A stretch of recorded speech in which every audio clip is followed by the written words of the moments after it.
صبح بدا من طلعته.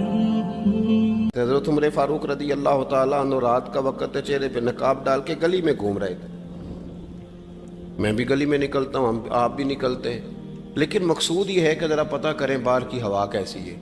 مقصود یہ ہے کہ پتہ کریں کہ آج برگر کس دکان کا اچھا ہے، معلومات کریں کہ محلے کی سیاست کس رخ جا رہی ہے۔ وہ بھی نکلتے تھے، لیکن مقصود یہ نہیں تھا۔ مقصد سمجھ گئے تھے نا، وہ اس لیے نکلتے تھے کہ پتہ کروں کوئی دکھی تو نہیں،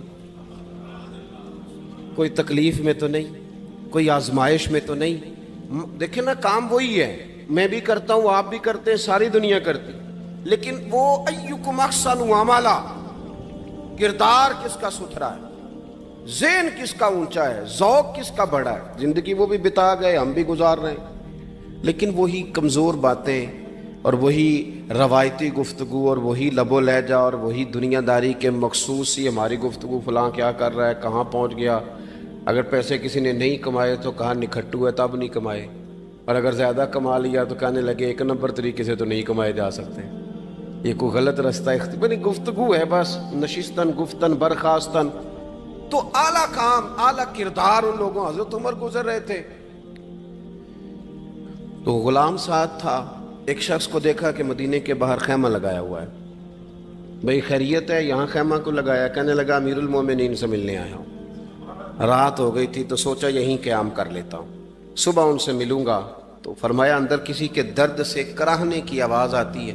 کہنے لگا میری بیوی ہے اور بچے کی ولادت کا وقت آ گیا، تکلیف میں۔ حضرت عمر دوڑے گھر گئے، اپنی اہلیہ سے کہنے لگے نیکی کمانے کا ارادہ ہے؟